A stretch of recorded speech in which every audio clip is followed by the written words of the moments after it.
રહ્યા છો? સાચું સાચું બોલો. માળી અનેક પ્રકારથી રામજીને રોક્યા અને ત્યારબાદ બંને હાથ જોડીને કહે છે, પ્રભુ અમે કોણ છીએ આપને રોકવા માટે? અમે તો કેવલ આપના દર્શન કરવા ઈચ્છતા હતા, એટલા માટે વાતોમાં ઉલઝાવીને અમે દર્શન કરી રહ્યા હતા. નાથ, એક બાજુ ઈશારો કરીને કહ્યું કે આ બાજુ પુષ્પદલ મળશે. રામજી અને લક્ષ્મણજી બગીચામાં પુષ્પદલ લેવા ગયા છે. આ બાજુ માં સુનૈનાજીએ સીતાજીને જબરદસ્તી કહ્યું કે જાઓ, જઈને બગીચામાં માં પાર્વતીજીની પૂજા કરીને આવો. આ પ્રસંગ કહી રહ્યો છે મા બાપ કે પોતાના છોકરાઓને નાનપણથી જ ભગવાનમાં લગાડ દો. શું કહ્યું મેં? પોતાના છોકરાઓને નાનપણથી જ ભગવાનમાં લગાડી દો. અત્યારે મા બાપ કહે છે કે મહારાજ અમારા છોકરાઓ ભગવાનમાં માનતા જ નથી. છોકરાઓ તમારા યદિ ભગવાનમાં માનતા નથી તો છોકરાનો અપરાધ નથી, એ તમારો અપરાધ છે. કારણ કે તમે નાનપણથી જ છોકરાને ભગવાનમાં લગાડ્યા નથી, તો મોટા થયા બાદ પણ એ છોકરાઓ ભગવાનમાં લાગવા વાળા નથી. અહીંયા સીતાજીની માએ એમને જબરદસ્તી કહ્યું કે જાઓ, જઈને બગીચામાં માં પાર્વતીજીની પૂજા કરીને આવો. ઘરમાં યદિ કોઈના નાના છોકરા હોય તો નાના છોકરાઓને જબરદસ્તી કહી દો કે બેટા, તારે સવારે હનુમાન ચાલીસાનો પાઠ કર્યા વગર નાસ્તો પણ નથી કરવાનો. આ કઠોરતાપૂર્વક આ શબ્દ કહી દીધો કે બેટા, તારે હનુમાન ચાલીસાનો પાઠ કર્યા વગર આ ઘરની બહાર જ નથી નીકળવાનું. છોકરો યદિ નિત્ય શ્રી હનુમાન ચાલીસાના પાઠ કરશે તો બલ બુદ્ધિ વિદ્યા દેહુ મોહ હરહુ કલેશ એનું વિદ્યાર્થી જીવન ધન્ય બની જશે. મા બાપ આપ ધાર્યા નહીં હોય એવું છોકરું પ્રગતિ કરશે. છોકરાઓને નાનપણથી ભગવાનમાં લગાડવાનો સ્વભાવ બનાવો. સીતામાં સખીઓ સાથે બગીચામાં આવ્યા, સરોવરમાં સ્નાન કર્યું. સ્નાન કર્યા બાદ માં પાર્વતીજીની પૂજા કરવા લાગ્યા. અને કેવી રીતે પૂજા કરી રહ્યા છે માં સીતાજી? પૂજા કે અધિક અનુરાગ નિજ અનુરૂપ સુભગ બરુમા. અધિક અનુરાગ સાથે માં સીતાજી માં પાર્વતીજીની પૂજા કરી અને પૂજન કર્યા બાદ માં પાર્વતી થી માં સીતાજી પોતાના માટે સુંદર વરરાજા માંગે છે. નિજ અનુરૂપ સુભગ બર માંગા. સીતા માતાજીની કેટલી સખીઓ છે કોઈ જાણો છો? કેટલી છે? કેટલી છે શારદાબા? 4.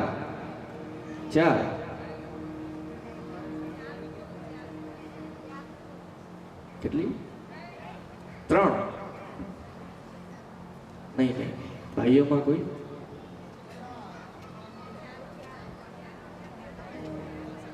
ભાઈઓ કહેતા હશે જેટલી હોય મહારાજ આપ ચાલુ રાખો.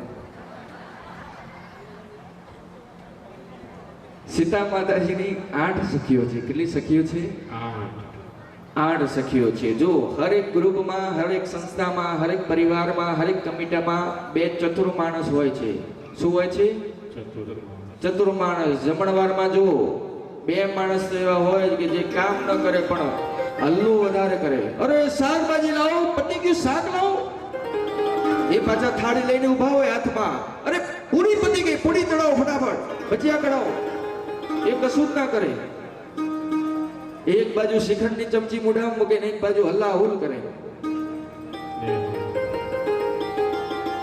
તો 8 સખીઓમાં એક સખી ચતુર હતી જે આવી તો હતી પૂજા કરવા, પણ પૂજા કરી નહીં. પૂજા કરવાના બદલે બગીચામાં ફરવા જતી રહી. અને બગીચામાં ફરતા ફરતા એ સખી રામજીને અને લક્ષ્મણજીને ફૂલ લેતા જોઈ લીધા. હવે આપ જ કહો, અચાનક યદી ભગવાન દેખાઈ જાય તો જીવ પાગલ થશે કે નહીં થાય? પાગલ થઈ જશે ને. એ સખી બાવલી થઈ ગઈ. બાવલી થઈને દોડીને ગઈ મંદિરમાં. સખીઓ પૂછ્યું શું થયું? સખી બોલી, કાલે જે નગરમાં આવ્યા હતા ને એ બંને ભાઈ બગીચામાં ફૂલ લઈ રહ્યા છે. એક સખી બોલી, શું કરી રહ્યા છે? બોલી ફૂલ લઈ રહ્યા છે. સખી બોલી ન ફૂલ લેવા નથી આવ્યા. દેખન બાગ કુંવર દુઈયાએ, દેખન બાગ કુંવર દુઈયાએ, બપ કિશોર સબ ભાતિ સુહાએ, બપ કિશોર સબ ભાતિ સુહાએ. એક સખી બોલી બંને ભાઈઓ બગીચો દેખવા આવ્યા છે અને ઘણી નાની ઉંમર છે અને ઉપરથી લઈને પગ સુધી બહુ જ સુંદર દેખાઈ રહ્યા છે અને એક સાવલા રંગના છે અને એક ગોરા રંગના છે. એક સખી બોલી થોડું હજી કહો એમના વિશે. સખી બોલી કે કેવી રીતે કહું? જે આંખે એમને દેખ્યા છે એ આંખ પાસે જીભ નથી કે એની સુંદરતાનું વર્ણન કરી શકે. સખી કહે છે કે જે આંખે મેં દેખ્યા છે એ આંખ પાસે જીભ નથી કે એમની સુંદરતાનું વર્ણન કરી શકે, અને જે જીભ બોલે છે એના પાસે આંખ નથી કે એને કોને જોયા છે.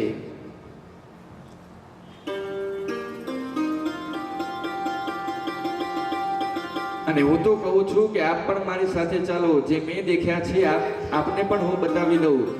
તો બધી જ સખીઓ સીતાજીને લઈને એક વિશાળ ગુંચાળી જટા હતી, એ જટાની બગીચાની જટામાં પાછળ આવીને ઊભા થઈ ગયા.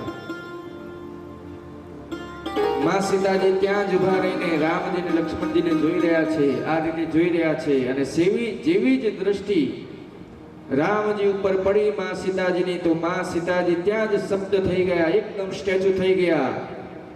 અને અહીંયા મહાપુરુષોનો એક ભાવ છે, મહાપુરુષો ગાય છે, રામ કો દેખ કર માં જનક નંદની, રામ કો દેખ કર માં જનક નંદની, बाग में जा खड़ी की खड़ी रह गई, बाग में जा खड़ी की खड़ी रह गई, राम को देख कर माँ जनक नंदनी, राम को देख कर माँ जनक नंदनी, बाग में जा खड़ी की खड़ी रह गई, बाग में जा खड़ी की खड़ी रह गई, राम को देख कर, राम देख कर, हरि बोल।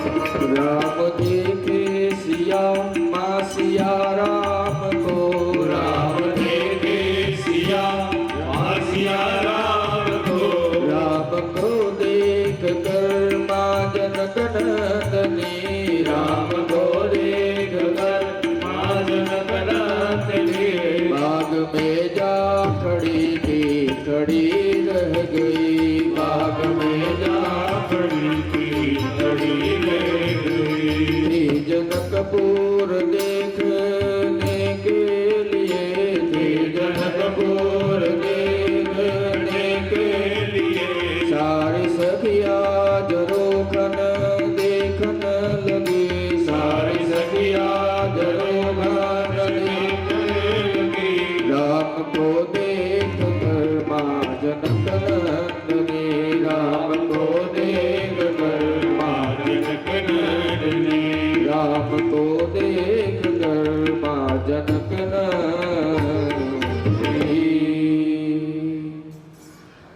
माए प्रभुने जोया तो माँ स्तब्ध થઈ ગયા, સખીઓ નીકળીને બહુ જ વિલંબ થઈ ગયો.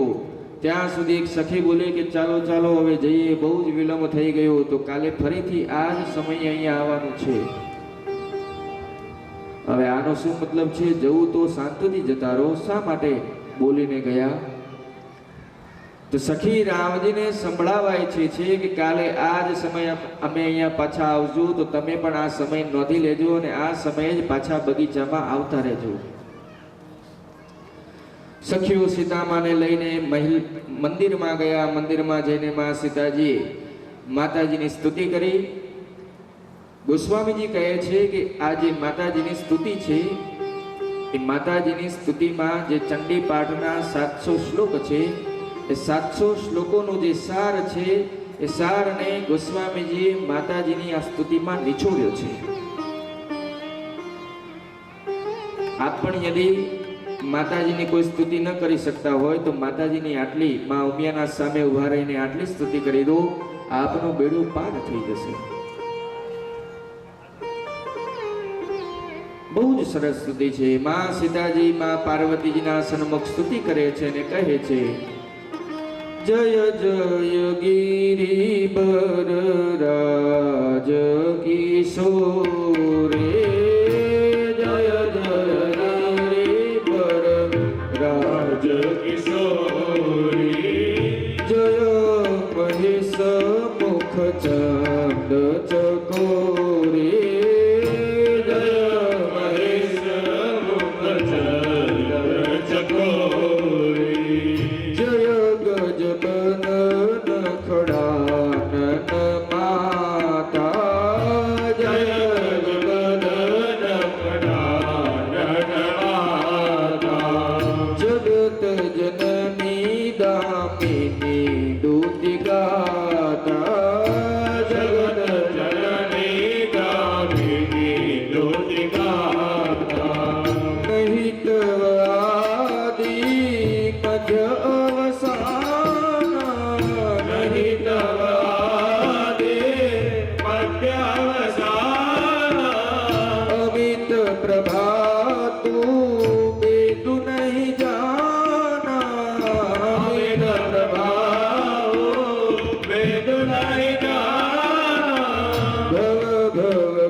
પુત્રી આપની જય જયકાર હો, હે ભવાની આપની જય જયકાર હો, આપ ગણપતિ કાર્તિકેય ભગવાનની માતાજી છો, આપની જય જયકાર હો.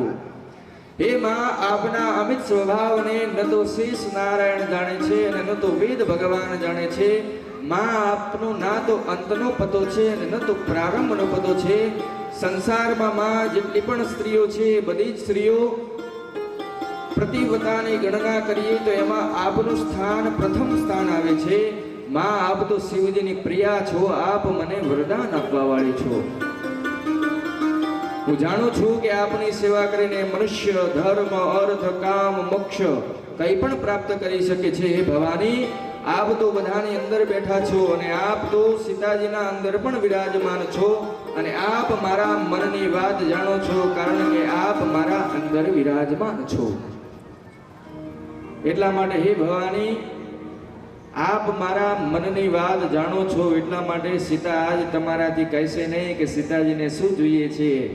આપ મારા મનના અંદર બેઠા છો અને મારું મન શું કહે છે. માં, આપ જાણીને મારે આ વરદાન પૂરું કરાવજો. અને આ વાત સમજજો, ભગવાન બધું જ જાણે છે. કોણ નથી જાણતું? તો આપણે નથી જાણતા કે ભગવાન બધું જ જાણે છે. અને જાણીએ છીએ તો માની નથી રહ્યા કે ભગવાન બધું જ જાણે છે. જે દિવસે આપણને વિશ્વાસ થઈ જશે કે ભગવાન બધું જ જાણે છે મા બાપ, તે દિવસથી આપણે ભગવાન પાસે માંગવાનું બંધ કરી દઈશું. આ પ્રસંગ ખૂબ ગંભીર છે. ભગવાનથી માંગવાનો અર્થ એ છે કે આપણને ભગવાન ઉપર વિશ્વાસ નથી. કેમ?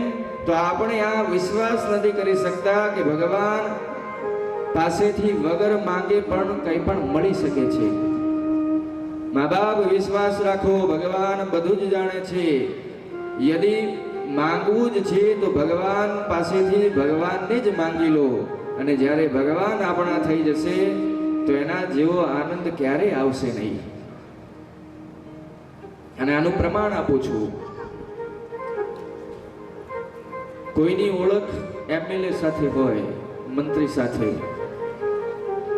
તો એ જ્યાં પણ જાય ત્યાં પણ હું મંત્રીનો માણસ છું, ધ્યાન રાખજે. હા,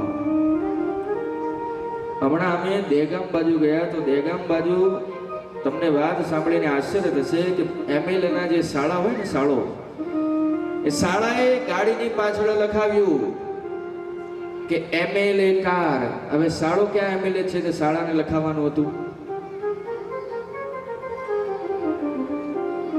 શાળાએ ગાડીની પાછળ લખાવ્યું કે આ ગાડી એમએલએ ની છે.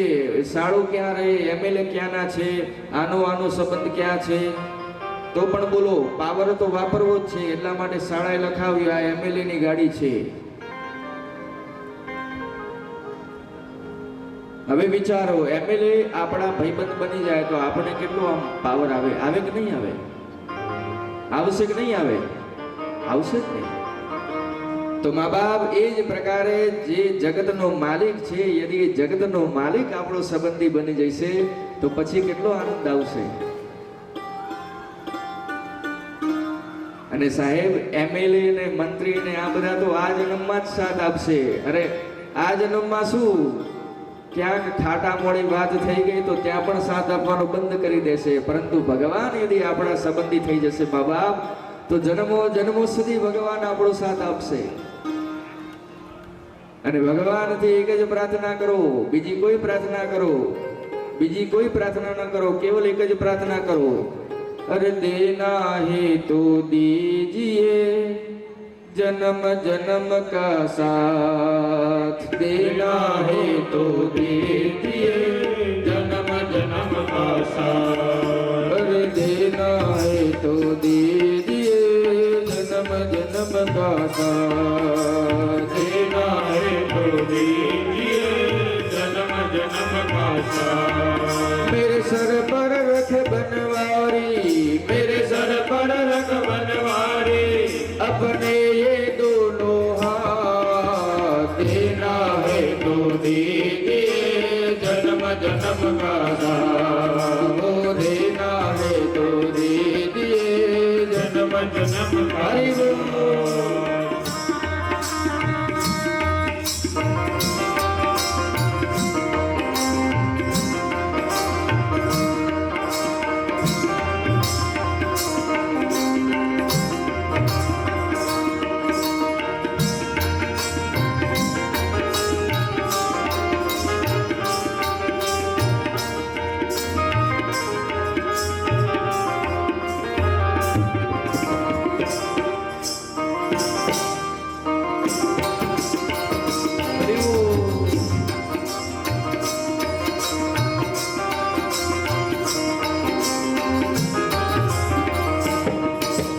देने वाले श्याम प्रभु से धन और दौलत क्या मांगो, देने वाले श्याम प्रभु से धन और दौलत क्या मांगो, श्याम प्रभु से मांगो तो फिर नाम और इज्जत क्या मांगो, श्याम प्रभु से मांगो तो फिर नाम और इज्जत क्या मांगो. मेरे जीवन में अब कर दे, मेरे जीवन में अब कर दे कृपा के बरसात, देना है तो दीजिए जन्म जन्म का साथ, वो देना है तो दीजिए जन्म जन्म का साथ. हरि बोल. બધા એક તાળીઓ સાથે, એક તાળી સાથે.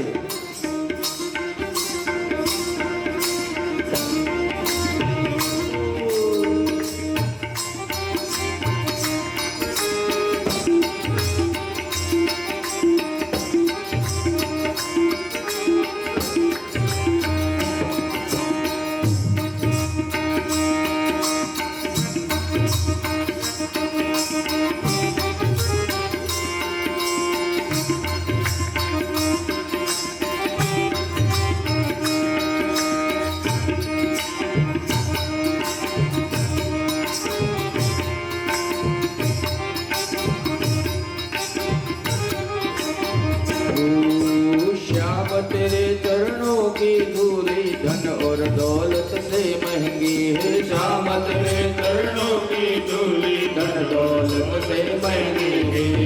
एक नजर गुफा की बाबा नाम इज्जत से महंगी है। एक नजर कृपा की बाबा नाम इज्जत से महंगी है। मेरे दिल की ये तमन्ना, मेरे दिल की एक तमन्ना, करो सेवा तेरे दिन रात, तेरा हो तो दीजिए जन्म जन्म का साथ, हो देना हो तो दीजिए जन्म जन्म का। हरि बोल।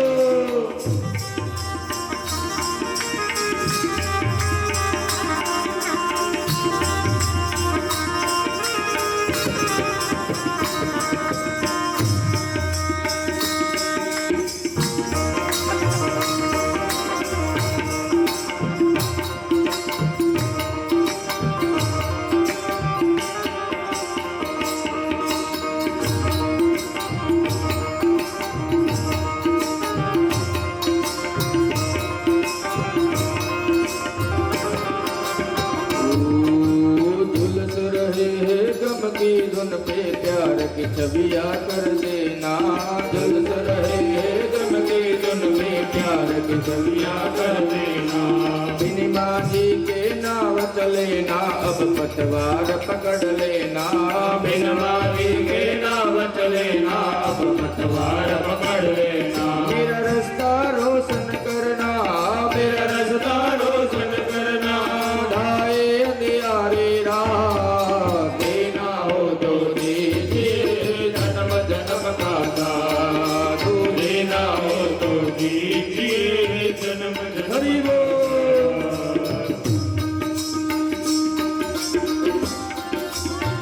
श्री हरि।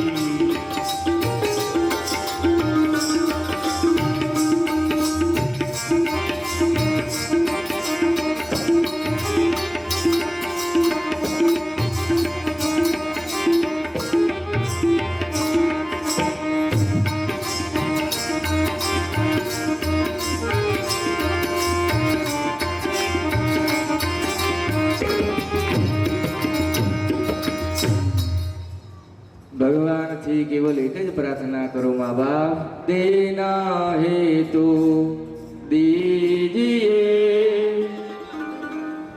ક્યાં ક્યાં સુધીનો સાથ?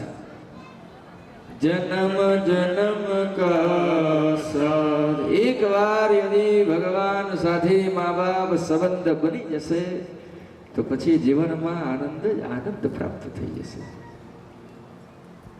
અમે તો પ્રભુ આપની શરણમાં છીએ, આપને જે કરવું હોય એ કરો। સીતામાં પાર્વતીજીના પગ પકડીને બેસી ગયા અને કહ્યું, માં આપ તો બધું જ જાણો છો, એટલા માટે હું આ બધી ફરી કહીશ નહીં, આપ એમને પૂરું કરી દેજો। સીતાજીનો આ વાક્ય સાંભળીને એમનો ભાવ અને લાગણીને જોઈને માં પાર્વતીજીની મૂર્તિ મંદ મંદ હસવા લાગી। લોકો કહે છે, મહારાજ મૂર્તિ પણ ક્યારે હસે છે? જવાબ છે યસ। અને પ્રશ્ન આ નથી કે મૂર્તિ હસે કે છે કે નથી હસતી, પ્રશ્ન આ છે મા બાપ કે મૂર્તિને હસતું કોણ દેખાવા ઈચ્છે છે? ખોટું ન માનશો, કોઈ ભગવાનના માતાજીના દર્શન કરવા ગયું હોય અને યદિ બહાર આવી જાય તો એને પૂછો તમે કે માતાજી કયા રંગની સાડી પહેરી છે? महाराज मारू तो ध्यान ज न गयु। तो ध्यान क्या हतुं भाई? माताजीना दर्शन करवा गया અને માતાજી કયા રંગની સાડી પહેરી છે એ પણ ખબર નથી।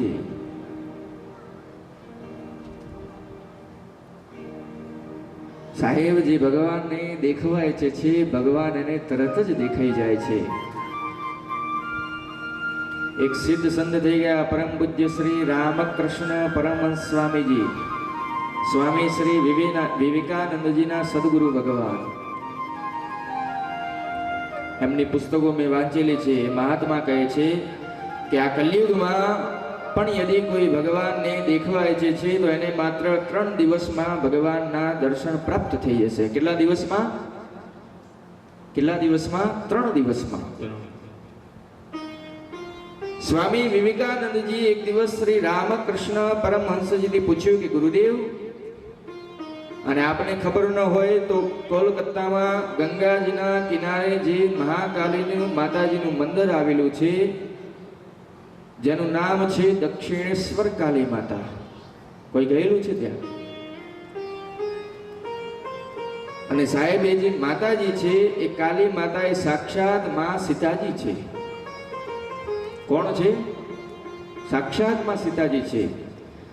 રામજી રાવણનો જ્યારે યુદ્ધ સમાપ્ત થયું, ભગવાને રાવણને મારીને ઉદ્ધાર કર્યો, એના બાદ રામ રાજ્યનું સ્થાપના થયું. અયોધ્યામાં થોડાક દિવસ આ જ પ્રકારે વીત્યા. તો થોડાક દિવસ બાદ ઋષિ મુનિઓ પહોંચ્યા રામજી પાસે. રામજી પાસે જઈને કહ્યું કે રામજી, આપે 10 મોઢાવાળા રાવણને તો મારી નાખ્યો, પરંતુ એના પછી 1000 મુખવાળા રાવણ પેદા થયો છે, એને કોણ મારશે? રામજી બોલ્યા કે એવું છે, તો ચલો જઈએ એને મારી નાખીએ જઈને. તો રામજી, સીતાજી, લક્ષ્મણજી, હનુમાનજી મહારાજ સદગુરુ ભગવાન સાથે નીકળ્યા જઈને ટેન્ટ બનાવ્યો, ટેન્ટમાં રહ્યા. અને આ બાજુ એ 1000 માથાવાળા રાવણને એવું વરદાન હતું કે જેવું એનું માથું કપાશે અને માથા કપાયેલામાંથી જે લોહી છે, લોહીના ટીપા ધરતી ઉપર પડશે, તો એમાંથી બીજા એના જેવા રાવણો પેદા થઈ જશે. રામજી બાણ મારવાના ચાલુ કર્યા. એક મોઢા કાપતા જાય, મોઢામાંથી લોહી પડતા જાય, એમાંથી બીજા હજારો રાવણ પેદા થતા જાય. રામજી બોલ્યા કે મરશે કેવી રીતે આ સાલો? ગુરુદેવ ભગવાનને પૂછ્યું. ગુરુજી બોલ્યા કે આપ જઈને સીતાજીથી પૂછો કેવી રીતે મરશે. સીતાજીથી કહું. રામજી બોલ્યા કે સીતાજીને કહેવું પડશે. ગુરુજી બોલ્યા હા, સીતાજીને કહું, પ્રસન્નમાં નથી. તો રામજી ગયા સીતાજી પાસે. સીતાજી પાસે ગયા, જઈને માં સીતાજી વિશ્રામમાં હતા. સીતાજી જઈને રામજી સીતાજી પાસે પહોંચ્યા. અને સીતાજી જેવું જ રામજીનું ઉતરેલું મોઢું જોયું તો બોલો પ્રભુ, શું થયું? આપ શા કારણે અહીંયા આવ્યા છો? રામજી બોલ્યા કે આવી વાત છે. સીતાજી બોલ્યા ઉભા રહો, હમણાં જ એને સમાપ્ત કરી દઉં. સીતાજી ગયા યુદ્ધમાં અને રામજીથી કહ્યું કે પ્રભુ, આપ બાણ ચલાવીને આ દશાનનનું માથું વિંધો, અને એ વિંધેલા માથામાંથી જે રક્ત પડશે એ રક્ત હું પી જઈશ.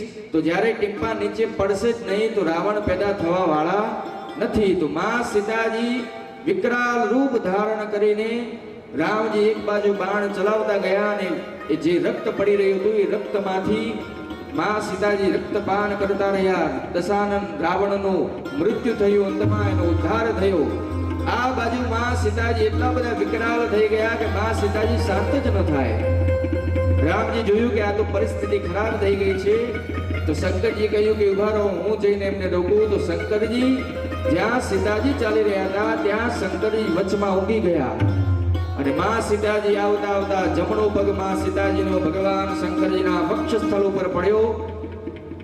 તો સીતાજી નીચે જોયું કે આ તો મારા પ્રભુના આરાધ્ય છે, આ તો મારા પ્રભુના ઈષ્ટ છે.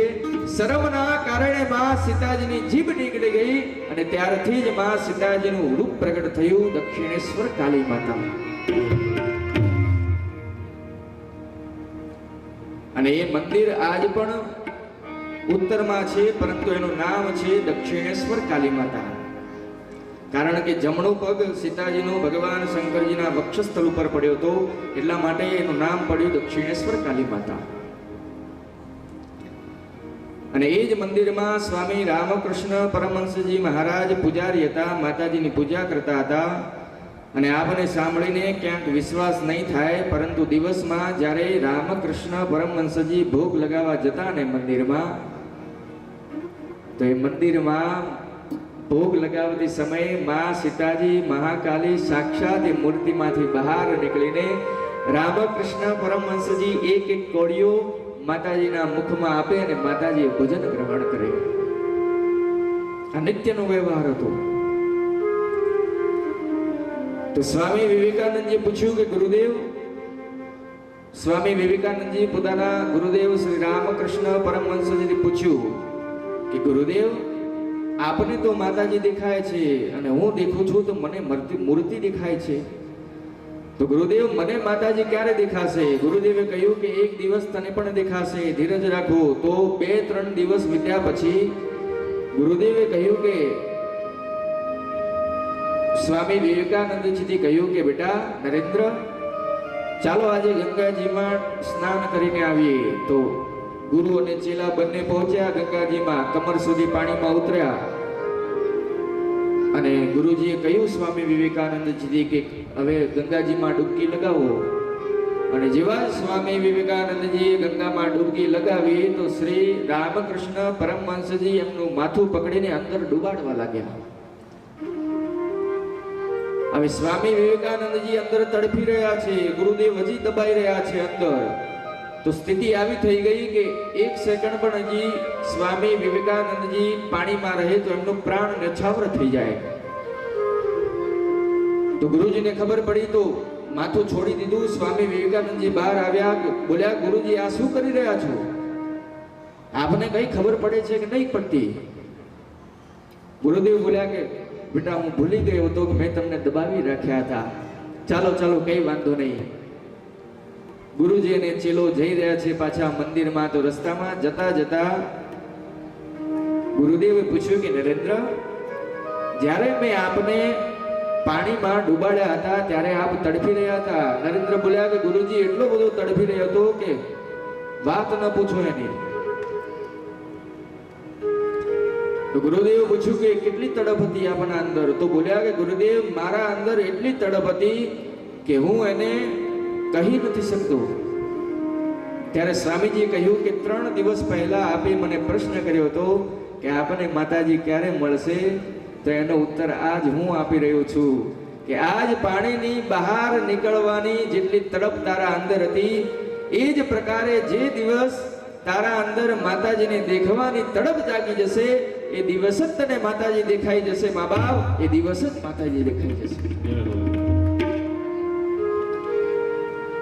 સાહેબ આજ પણ માતાજી દેખાય છે, પરંતુ પ્રશ્ન આ છે કે માતાજીને કોણ દેખવા ઈચ્છે છે?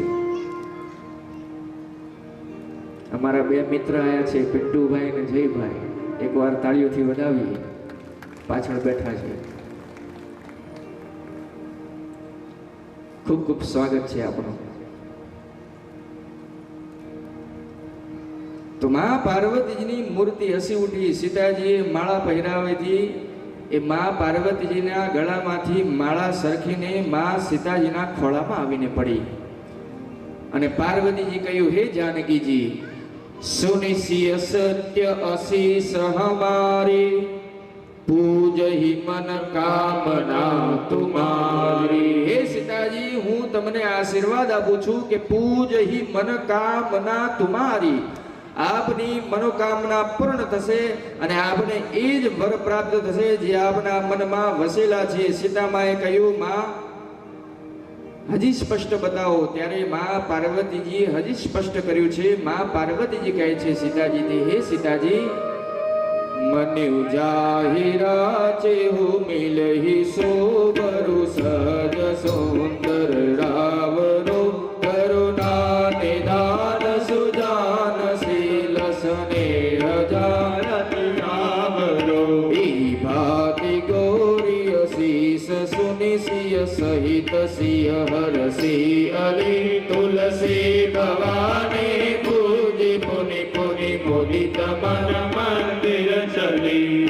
મુદિત મન મંદિર ચલી, મુદિત મન મંદિર ચલી. પાર્વતીજી આશીર્વાદ આપ્યો કે હે સીતાજી, આપના મનમાં જે વર છે એ જ સાવલા વર આપને પ્રાપ્ત થશે. અને એ કોણ છે? કરુણા નિધાન છે, કરુણા ભંડાર છે, શીલવાન છે, ગુણવાન છે, અને એ રામજી આપના પ્રેમને ઠીકથી જાણે છે. સીતામાં વારંવાર પાર્વતીજીની પૂજા કરીને સખીઓ સાથે પાછા ઘરે ગયા. આ બાજુ શ્રી રામજી અને લક્ષ્મણજી પુષ્પદલ લઈને ગુરુજી પાસે આવ્યા છે. પૂજન થયું અને પૂજન બાદ રામજીએ ગુરુજીને બધું જ કહ્યું કે ગુરુજી, સવારે જનકજી મહારાજની પુત્રી સીતાજી બગીચામાં આવ્યા હતા અને એ અમને જોઈ રહ્યા હતા.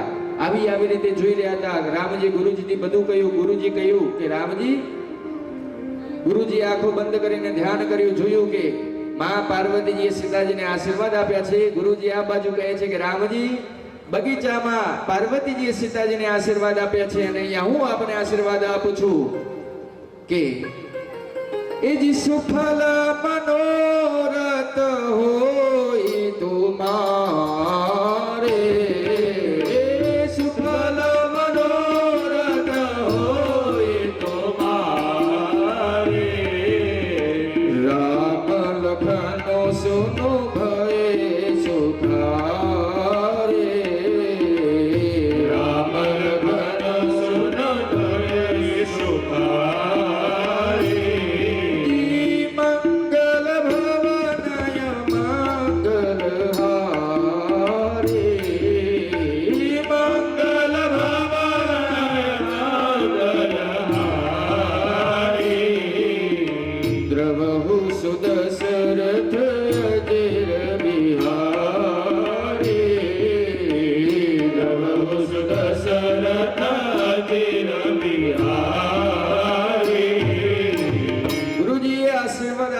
જે આપ્યો એના પછી બપોરની આરતી થઈ, બયારું આરતી થઈ, ભોજન થયું, વિશ્રામ થયો, એના બાદ રાત્રિમાં ભોજન વિશ્રામ. આજે મિથિલામાં રામજીનો ત્રીજો દિવસ છે. આજે ધનુષ યજ્ઞનો દિવસ છે. રામજી, લક્ષ્મણજી, વિશ્વામિત્રજી તથા આદિ ઋષિ મુનિઓ જનકજીએ રંગભૂમિમાં બોલાવ્યા છે. અને રામજી જ્યારે રંગભૂમિમાં ગયા ને તો જેટલા પણ લોકો ત્યાં ઉપસ્થિત હતા, ત્યાં બેઠેલા હતા, એ બધાને રામજીનું સ્વરૂપ અલગ અલગ દેખાવા લાગ્યું. કેમ એ અલગ અલગ? એક માણસ અલગ અલગ દેખી શકે છે બધાને? એક માણસ અલગ અલગ બધાને દેખી શકે છે? હા કે ના? નહીં, નહીં, એ રીતે નહીં. રામજી જ્યારે ધનુષ યજ્ઞમાં ગયા તો રામજી આ પ્રકારે આપ બધા બેઠેલા છો, રામજી આવ્યા તો આપ બધાને રામજી અલગ અલગ દેખાવા લાગ્યા. તો એ પ્રકારે શું કોઈ માણસ એક જ વ્યક્તિને અલગ અલગ પ્રકારથી દેખી શકશે? નહીં દેખી શકે.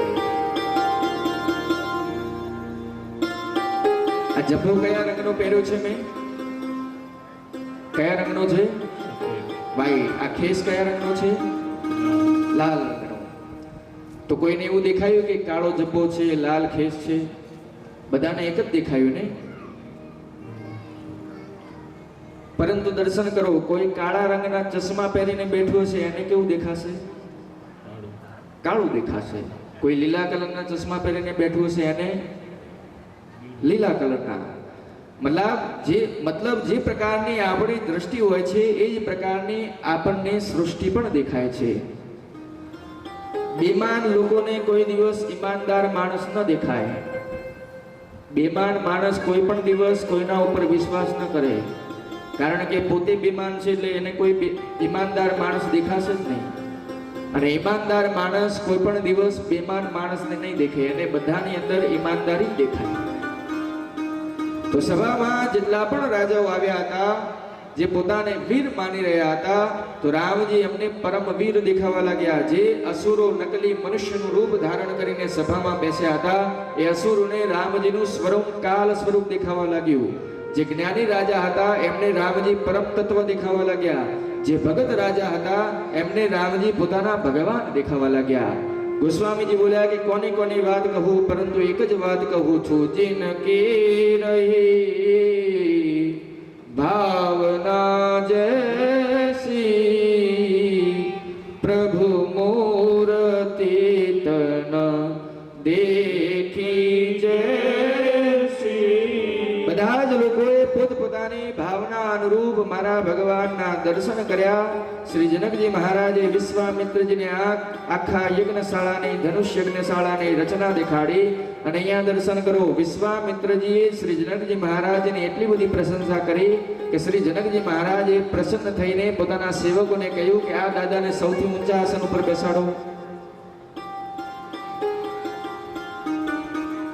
सब मंचन दे मंच एक सुंदर विशल विशाल मुनि समेत दो बंधुतः बैठा रे महिपाल. બધાથી ઊંચા આસન ઉપર શ્રી વિશ્વામિત્રજી બેઠા. આ બાજુ રામજી બેઠા અને આ બાજુ લક્ષ્મણજી બેઠા અને બંને વિરાજમાન થયા. સીતામાં હાથમાં જયમાળ લઈને સભામાં આવ્યા છે. સખીઓ સાથે માના અવલૌકિક દર્શન કરીને ત્યાં બધા જ નર નારી મોહિત થયા છે. સીતામાં પોતાની માતા સુનેના પાસે જઈને બાજુમાં ઊભા થઈ ગયા. હવે શ્રી જનકજી મહારાજ પોતાના બંદીજનોને આદેશ આપ્યો કે સભાની વચ્ચોવચ્ચ ઊભા રહીને મારો પ્રણ સંભળાવો. તો બંદીજનો વચ્ચોવચ્ચ સભામાં જઈને પોતાની ભુજા ઉઠાવીને બોલે બંદી બચન બરમ સુનહુ સકલ મહીપાલ પ્रणविदेहि करतहि हम भुजा उठाई विशाल. બંદીજનોએ કહ્યું કે હે દ્વીપથી આવેલા રાજા મહારાજાઓ, અમે પોતાના મહારાજાનો પ્રણ સંભળાવવા જઈ રહ્યા છીએ. તે ધ્યાનથી સાંભળજો. આપ જેટલા પણ રાજા સભામાં ઉપસ્થિત થયા છો, આપ બધા જ રાજાઓની ભુજામાં યદિ બલ છે, યદि તાકાત છે તો શંકરજીના પિનાક ધનુષને પોતાનો રાહુ સમજજો. તમારા માટે આ રાહુ, આ પિનાક ધનુષ રાહુ છે. અને આ એ પિનાક ધનુષ છે જેને રાવણ અને બાણાસુર સ્પર્શ પણ નથી કરી શક્યા. આ પિનાક ધનુષની તાકાત આખા ત્રણેય લોકમાં વિદિત છે. આ રાજ સમાજમાં જે પણ રાજાઓ પિનાકને ઉઠાવશે અને એને વાળીને દોરી ચડાવશે અને દોરી ચડાવીને યદિ એ પિનાક ધનુષને તોડશે તો અમારા મહારાજના કહેલા પ્રણ પ્રમાણે મહારાજની કિશોરીજીનું એની સાથે વર્ણ કરી લેવામાં આવશે. આ અમારા મહારાજની પ્રતિજ્ઞા છે. જેવો જ બંદીજનોએ પોતાનો પ્રણ સંભળાવ્યો, જનકજી મહારાજનો તો એક સાથે 150-200 રાજાઓ ઉભા થઈ ગયા. અમે જ તોડીશું, અમે જ તોડીશું, અમે જ તોડીશું. બંદીજનો બોલ્યા, બેસો બેસો, બધા ભેગા થઈને તોડશો, બેસી જાઓ, સિટ ડાઉન. તો પહેલા નંબર ઉપર જે રાજા બેઠા હતા, બંદીજનોએ કહ્યું, ચલો આપ પ્રયાસ કરો, પહેલો વારો આપનો. તો દેવો જ આદેશ મળ્યો તો રાજા ઊભા થયા. ઊભા કેવી રીતે થયા? ઊભા થયા અને ઊભા થઈને શું કર્યું? પરિકર બાંધી ઉઠી અકુલાઈ. ઊભા થઈને સૌથી પહેલા ધોતી બાંધી. ક્યાંક ધનુષ ઉપાડવામાં ધોતી ન ખુલી જાય. ઊભા થઈને સૌથી પહેલા ધોતી ઉઠાઈ, ધોતી ટાઈટ કરી અને પછી ગયું પોતાના ઈષ્ટદેવને પ્રણામ કર્યા કે ભગવાન હું જઈ રહ્યો છું ધનુષને તોડવા. પ્રભુ આપ કૃપા કરજો કે આ ધનુષ મારાથી જ તૂટી જાય. તો જે રાજા કહ્યું કે પોતાના ભગવાનથી કે પ્રભુ મારાથી જ ધનુષ તૂટી જાય, તો સભામાં બેઠેલા 9999 રાજાઓ પોતાના ભગવાનથી પ્રાર્થના કરવા લાગ્યા કે આનાથી ન તૂટવું જોઈએ પ્રભુ. હવે ક્યાં એક રાજાની પ્રાર્થના અને ક્યાં 9999 રાજાઓની પ્રાર્થના? એ રાજાને અનુમતિ મળે છે. રાજા અનુમતિ તમાતો થઈને જાય છે રાજા ઉપાડવા. કરોડો ઉપાય કરે છે. આ બાજુથી ને આખો લપસી જાય છે તો પણ એ રાજાથી ધનુષ તલ માત્ર પણ નથી હલતો. બીજો રાજા ત્યાંથી નીકળ્યો, વ્યાકુલ કરતો કરતો, વ્યાયામ કરતો કરતો, આ રીતે એક્સરસાઇઝ કરતો કરતો જાય છે કે હાથ તો આ ધનુષને તોડી જ નાખીશ. જઈને જેવો હાથ મૂક્યો, રાજા ત્યાં પડીને ભાગી ગયો. પેલો પહેલા વાળો રાજા તો કહેવા લાગ્યો કે મજા આવી ને, કેવું સરસ છે. એક એક કરીને રાજા આવતા ગયા, પરંતુ ધનુષ રહી માત્ર પણ ન હલ્યો. એક રાજાની વારી આવી તો ઊભા થઈને ધનુષને પ્રણામ કરીને બેસી ગયા. તો બગલના બેસેલા રાજા ઠાકા મારીને હસવા લાગ્યો કે કયા કાયરના પાસે બેસ્યો છું? તો રાજા બોલ્યો કે હું કાયર નથી, આપણે ભૂપતિ કહેવાઈએ છીએ, એટલે કે ભૂમિના પતિ રાજા કહેવાય છે. અને સીતાજીનો જન્મ ભૂમિમાંથી થયો છે, એટલે એ रिश्ते તો સીતાજી આપણી પુત્રી કહેવાય. હું પોતાના પુત્રીથી વિવાહ કરવા નથી આવ્યો, હું પોતાના પુત્રીને વિવાહમાં આશીર્વાદ માટે આપવા આવ્યો છું. વિવેકી રાજા ગયા જ નહીં. જ્યારે કોઈ રાજાથી ધનુષ ન હલ્યું તો બધા રાજાઓ મીટિંગ કરી કે મળીને તોડી દઈએ. એક રાજા બોલ્યો કે મળીને તોડીશું તો સીતાજીથી વિવાહ કોણ કરશે? રાજાએ કહ્યું કે મળીને તોડી દઈએ, પછી આપણે બધા યુદ્ધ કરી લઈશું અને યુદ્ધમાં જે જીતશે એની સાથે સીતાજીનું વરણ કરી લઈશું. તો રાજાઓ બોલ્યો ઠીક છે, અમે બધા તૈયાર છીએ. અહીંયા ગોસ્વામીજી કહે છે કે 10,000 રાજાઓ એક સાથે ધનુષ ઉપર ઊભા થઈ ગયા. ચોપાઈના દર્શન કરો. ગોસ્વામીજી કહે છે એજી ભૂપ સહસ્ર દસ એક હે બારા, ભૂપ સહસ્ર દસ એક હે બારા, લગે ઉઠાવન ટરહી નટાર, લગે ઉઠાવન ટરહી નટાર. એક સાથે 10,000 રાજા ધનુષ ઉઠાવવા ગયા, પરંતુ ધનુષ તલ માત્ર પણ ન હલ્યું. ગોસ્વામીજી કહે છે કે સબ નૃપ ભયો જોગ ઉપહાસી, બધા જ રાજાઓ ઉપહાસના પાત્ર બન્યા અને પોતાના માથા નમાવીને પોતાના આસન ઉપર જઈને બેસી ગયા. જનકજી મહારાજે આ દશા જોઈ તો શ્રી જનકજી મહારાજ આવેશમાં આવી ગયા, ક્રોધમાં ભડકી ઉઠ્યા. બધા રાજાઓને સંબોધિત કરીને કહેવા લાગ્યા કે દ્વીપ દ્વીપથી આવેલા રાજાઓ મહારાજાઓ,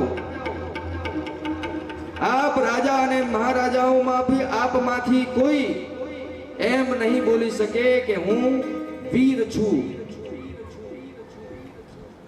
અને આ નમ સમજો કે હું તમને ઓળખી નથી શકતો. દેવતાઓ વેશ બદલીને અહીંયા બેઠા છે, અસુરો વેશ બદલીને અહીંયા બેઠા છે, પાતાળથી નાગો આવ્યા છે, નાગો વેશ બદલીને બેસ્યા છે. શું બોલી રહ્યા હતા કે હમણાં જ ધનુષને ઉઠાવી દઈશ. અરે ઉઠાવવાની તો વાત છોડો, ધનુષને તલ માત્ર હલાવી પણ નથી શક્યા તમે. એક વાર મારી પુત્રીને જો, મારી પુત્રી વરણ કરવા યોગ્ય છે, પરંતુ આજ મને ખબર પડી ગઈ કે બ્રહ્માજી આ ધરતી ઉપર એવા વીર પેદા જ નથી કર્યા કે જે આ કીર્તિને ધારણ કરી શકે. એટલા માટે સાવધાન, કોઈ પણ રાજા આજ પછી એમ નહીં બોલે કે હું વીર છું, કારણ કે હું જનક રાજા આજે જાણી ગયો કે ધરતી વીરોથી રિક્ત થઈ ચૂકી છે. શું બોલ્યા? શું બધા અહીંયા બેસી રહ્યા છો? પોતપોતાના ઘરે જાઓ અને વિવાહનો ત્યાગ છોડી દો, કારણ કે આજ યદી હું વચનનો ત્યાગ કરીશ તો મારા જીવનભરની કીર્તિ સમાપ્ત થઈ જશે, અને પ્રણ ઉપર ટકે રહીશ તો મારી આંખોની સામે મારી દીકરી કુંવારી રહી જશે. હું જનક જાણતો કે યદી ધરતી ઉપર એક પણ વીર નથી તો આખા સમાજમાં હું આવો પ્રણ કદાપી ન કરો કે મારી દીકરીને હું જે પણ ધનુષ ઉપાડશે એને જ મારી દીકરીને આપીશ. આવો પ્રણ હું કોઈ દિવસ ન કરું. અને જનકજી જ્યારે પહેલી વાર કહ્યું કે કોઈ પોતાને વીર નહીં કહે, વીરત તત્વને લલકાર્યું જનકજી મહારાજ, તો એ લક્ષ્મણજી મહારાજ ક્રોધમાં ભરાઈ ગયા. રામજી બાજુ જોયું, ભૈયા જવું. રામજી બોલ્યા ક્યાંય નથી જવાનું, શાંત થઈ જાઓ. પ્રભુ ઈશારો કર્યો તો લક્ષ્મણજી થોડા શાંત થઈ ગયા. અને શાંત થતા ત્યાં સુધી જનકજી મહારાજ બીજી વાર બોલી ગયા કે હું જાણતો કે ધરતી ઉપર કોઈ વીર ન બચો તો હું આવી પ્રતિજ્ઞા કરીને સંસારમાં મારા ઉપહાસનો પાત્ર કદાપી ન બનો. અને જેવું જનકજી મહારાજે બીજી વાર વીર તત્વને લગાડ્યું તો લક્ષ્મણજી ભડકી ઉઠ્યા. પહેલી વાર તો રામજી બાજુ જોયું પણ હતું, પણ આ વખતે તો રામજી બાજુ જોયું પણ નહીં ને સભામાં કૂદી પડ્યા. ગોસ્વામીજી કહે છે કે લક્ષ્મણજીના હોઠ ફડકવા લાગ્યા, નેત્રોમાંથી અંગાર વરસવા લાગ્યા, કૂદી પડ્યા સભામાં. રામજીથી બોલ્યા કે ભૈયા ક્ષમા કરજો, રઘુવંશનું નાનું છોકરું યદી કોઈ સભામાં પહોંચી જાય તો ધરતી ઉપર કોઈ એમ ન કહી શકે કે આ ધરતી ઉપર કોઈ વીર નથી. આપ વિદ્યવાન છો પ્રભુ. આ જનક બોલ્યા કેવી રીતે કે આ ધરતી ઉપર કોઈ વીર નથી? લક્ષ્મણજી કહે છે કહી જનક જસ અનુચિત બાની, કહી જનક જસ અનુચિત બાની, વિદ્યમાન રંગ તુલ મન જાને, સુનો માન ફુલ પંકજ બાનો, કહો સુભાવ ન કछु અભિમાનો, જો તુમાર સસન પાવા તંદક હકનાથ, જો ન કરે પ્રભુ પદ સપત, કરણ દોરો ગણો. શ્રી લક્ષ્મણજી મહારાજ ગરજને બોલ્યા કે ભૈયા આપના રહેતા. જનકજી બોલ્યા કે કેવી રીતે કે આ ધરતી પર કોઈ વીર નથી. શું કહ્યું? કોઈ ઉઠાવી નહીં શકે આ ધનુષને. આપ આજ્ઞા કરો ભૈયા. અને ધ્યાનથી આખી કથા, આખી સભા સાંભળી લો કે આ ધનુષની શું વાત છે. જે પ્રકારે નાના છોકરાઓ માટલાને ગળાને પટકીને ફોડી નાખે છે, એ જ પ્રકારે હું આ બ્રહ્માંડને ઉઠાવીને ચૂર્ણ ચૂર્ણ કરી દઈશ. જે પ્રકારે નાના છોકરાઓ ખેતરમાંથી મૂળી ઉખાડે છે, એ જ પ્રકારે હું આ ધનુષને ઉખાડીને 16 જોજન સુધી દોડીને જતો રહીશ. અને પ્રભુ આ બધું જ યદી હું નહીં કરી શકું તો આપના ચરણોની સોગંદ લઉં છું કે આજ પછી આ લક્ષ્મણ હાથમાં ધનુષ નહીં ઉઠાવે. લક્ષ્મણજી ગરજા મિથિલામાં, અને ધરતીની ગતિ જો, ધરતી આખી ડગમગાવા લાગી. લખન સગોપ બચન જે બોલે, લખન સગોપ બચન જે બોલે, ડગમગાઈ મહિરી ગજડોલી, ડગમગાઈ મહિરી ગજડોલી. લક્ષ્મણજી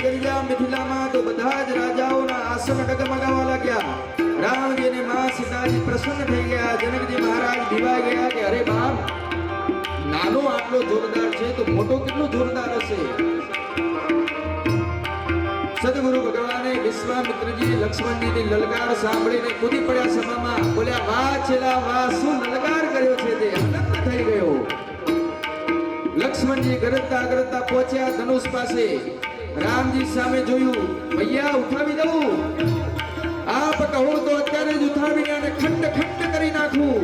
રામજી બોલ્યા નહીં, ઉઠાવતો નહીં. હાથ લંબાવ્યો લક્ષ્મણજી. હવે આપ કહો કોને ધનુષ તોડવાનું છે? કોને તોડવાનું છે ધનુષ? રામજીને. રામજી વિચારમાં પડી ગયા કે બોલ્યા તોડવાનું મારે છે ને આ ઉતાવળા થઈ રહ્યા છે. ગુરુદેવ ભગવાને જેવા જ લક્ષ્મણજીને જોયા તો રામજીને કહ્યું કે જલ્દી બોલાવો, ક્યાંક ધનુષ તોડી ન નાખે. તો લક્ષ્મણજીને રામજી ઈશારામાં કર્યું. રામજી ઈશારામાં લક્ષ્મણજીને કહ્યું શયન રઘુપતિ લખનો નિવારે. શયન લક્ષ્મણજી અહીંયા અવતારો. પ્રેમ સમેત નિકટ બેઠા. પ્રેમ સહિત નિકટ બેઠા. શ્રી રામ જય રામ જય જય રામ. શ્રી રામ જય રામ જય જય રામ. શ્રી રામજીએ લક્ષ્મણજીને બોલાવ્યા ઈશારો કરીને. લક્ષ્મણજી આવ્યા, બગલમાં બેસાડીને પીઠ તપતપાવી. બોલ્યા બહુ જ સુંદર બોલ્યા. વાહ ભાઈ વાહ, આનંદ આવી ગયો. લક્ષ્મણજી બોલ્યા હજી તો હું બોલ્યો જ નથી ભૈયા, પરંતુ આપ ઈશારો કરત ને તો હું આ ધનુષને આજે તોડીને ચૂર્ણ ચૂર્ણ કરી નાખીશ. રામજી બોલ્યા આપણે તોડવા નથી આવ્યા, આપણે ધનુષ યજ્ઞના દર્શન કરવા માટે આવ્યા છીએ. લક્ષ્મણજી બોલ્યા પરંતુ ભૈયા આપ બેઠા છો ને જનકજી મહારાજ બોલી કેવી રીતે ગયા કે આ ધરતી ઉપર વીર નથી? રામજી બોલ્યા લક્ષ્મણજી આપે આજે જનકજી મહારાજને તું તું કરીને બોલાવ્યા છે, પરંતુ આ જનકજી મહારાજ મારા સસરા બનવાના છે, તો હવે ધ્યાનથી બોલાવજો, તું તું ન કરતા. રામજી લક્ષ્મણજીને કહ્યું કાનમાં કે ભાઈ અત્યારે તમે જેને લલકારી રહ્યા છો એ આગળ આપણા જ સસુર બનવાના છે, તો થોડું નામથી બોલાવજો. આપે તો એવા લલકાર્યા જનકજી મહારાજને કે જેવી રીતે કોઈ નાનું છોકરું હોય. રામજી કહે છે કે કેટલો પણ ક્રોધ કેમ ન હોય, પરંતુ કોઈના સંબોધનમાં અવગુણતા ન આવી જોઈએ. ઝઘડો થઈ જાય તો પણ ભાઈ ભાઈ કહીને સંબોધિત કરવા જોઈએ.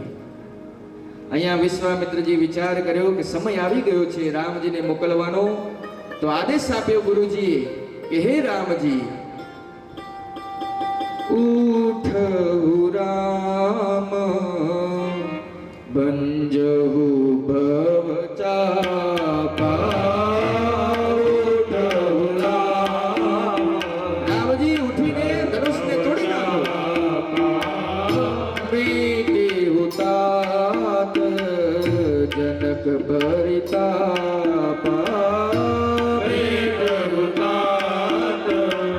જનક હરિનાયા. શ્રી રામ જય રામ જય જય રામ. શ્રી રામ જય રામ જય જય રામ. ગુરુદેવ ભગવાનની અનુમતિ આપી છે. રામ ઉઠો અને ધનુષને ભંજી નાખો અને શ્રી જનકજી મહારાજના પશ્ચાતાપને સમાપ્ત કરો. શ્રી રામજી ઉઠ્યા. ગુરુદેવ શ્રી વિશ્વામિત્રજી પ્રણામ કર્યા અને રામજી ચાલવા લાગ્યા. અને જેવી રીતે આપ અહીંયા બેઠા છો ને એ જ પ્રકારે